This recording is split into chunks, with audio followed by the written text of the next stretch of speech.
नारायण नारायण। प्रिय भक्तों, हमारे YouTube चैनल हिंदू भक्ति में आपका स्वागत है।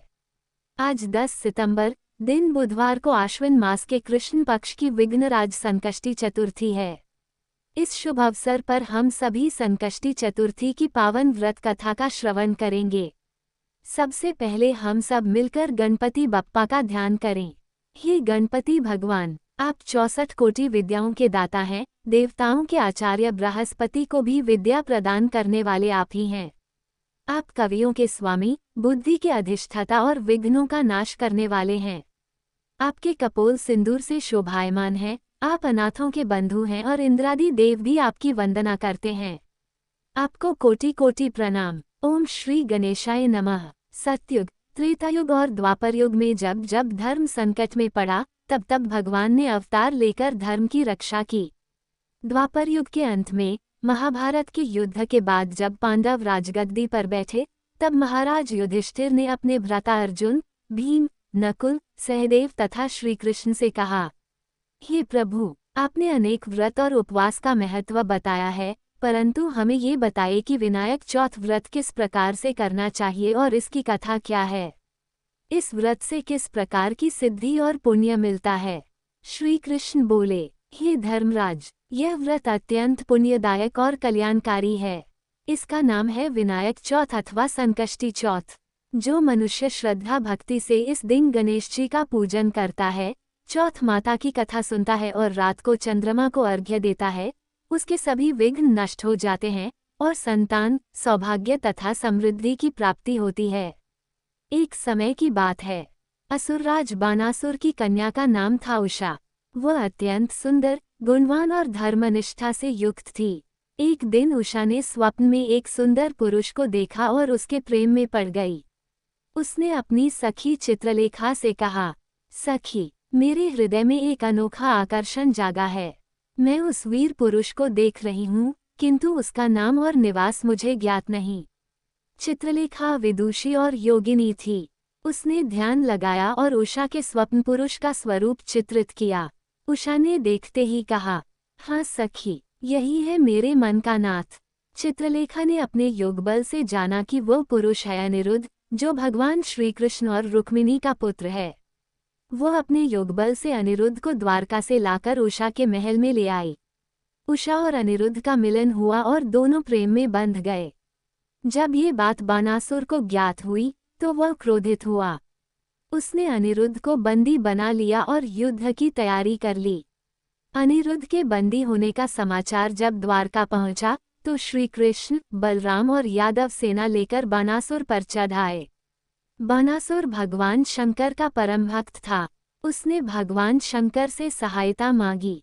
भगवान शंकर भी धर्म और भक्ति से बाध्य होकर उसकी ओर से युद्ध भूमि में उतरे।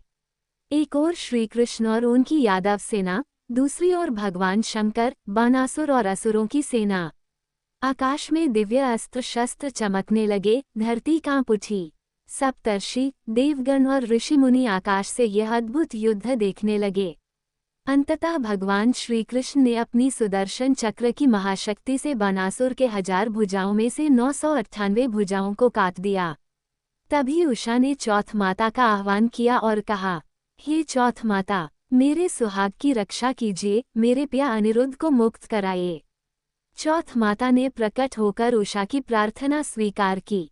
भगवान शंकर ने श्री कृष्ण को शांत किया और कहा, वृंदावनवासी श्री कृष्ण, धर्म की मर्यादा बनी रहे। बानासुर मेरा भक्त है, इसका वध मत करो। भगवान श्री कृष्ण ने बानासुर का वध न करके केवल उसे दंड दिया और अनिरुद्ध को मुक्त कर उषा को उसका वरदान दिया। इस प्रकार चौथ माता के वर से उषा का सुहाग सुरक्षित रहा। चौथ माता की कथा। चतुर्थी का व्रत चौथ माता की पूजा के बिना अधूरा माना जाता है। एक नगर में सेठ सेठानी रहते थे। उनका एक बेटा और बहू थी। बहू सभी को भोजन कराकर स्वयं बाद में खाती थी। एक पड़ोसन रोज उससे पूछती, क्या बनाया है? तो बहू हंसकर कहती, ठंडो बासी। एक दिन सेठ का बेटा इस बात से खिन्न हुआ और मां की मना करने के बावजूद कमाने बाहर चला गया।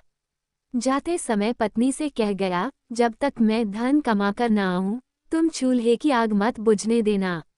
एक दिन आग बुझ गई। घबराकर बहू पड़ोस से आग लेने गई। वहां पड़ोसन चौथ माता का व्रत कर रही थी। बहू ने पूछा, यह व्रत क्यों करती हो? पड़ोसन ने कहा, चौथ माता की कृपा से धन, अन्न और मनोकामनाएं मिलती हैं। बहू ने भी चौथ माता का व्रत आरंभ किया। उसने दीवार पर माता का चित्र बनाया और गुड़ घी का चूरमा बनाकर चंद्रमा को अर्घ्य देकर भोजन किया।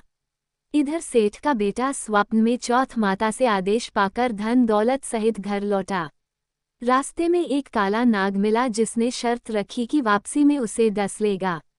घर आकर बेटे ने यह बात पत्नी को बताई। चतुर बहू ने 7 पीढ़ियां सजाईं। रेत, इत्र, गुलाल, कंकु, केसर, लड्डू, पेड़ा, गलीचा और दूध का कटोरा। रात को नाग आया और हर पीढ़ी पर ठहरता हुआ अंततः घर में प्रवेश करना चाहता था। तभी चौथ माता, गणेश जी और चंद्रमा जी ने उसकी रक्षा की। गणेश जी ने तलवार से नाग का संहार किया। सुबह जब लोगों ने ये देखा तो सभी चौथ माता की स्तुति करने लगे। जैसी रक्षा सेठ बहू की वैसी सबकी करना माता। बोलो चौथ माता की जय। जो स्त्रियां यह व्रत करती हैं, उनके सुहाग की रक्षा होती है, संतान स्वस्थ और दीर्घायु होती है और घर में दरिद्रता नहीं आती। जो कोई विनायक चौथ की कथा श्रद्धापूर्वक सुनता है, उसके सभी पाप नष्ट हो जाते हैं। जो नारी इस व्रत को करती है, वह अखंड सौभाग्यवती होती है, पुत्रवती, धनवती और सुखवती होती है। विघ्न विनाशक श्री गणेश सदैव उस पर कृपा करते हैं। प्रेम से बोलिए भगवान श्री गणेश की जय। ओम श्री गणेशाय नमः। यदि आपको यह वीडियो पसंद आया हो तो इसे लाइक करें, अपने प्रियजनों के साथ शेयर करें और चैनल को सब्सक्राइब करना न भूलें। धार्मिक कथाएं, व्रत विधि और भक्ति से जुड़ी विशेष जानकारियों के लिए जुड़े रहिए हिंदू भक्ति चैनल के साथ। हम आपके लिए हमेशा नई रोचक और प्रेरणादायी भक्ति कथाएं लेकर आते रहेंगे।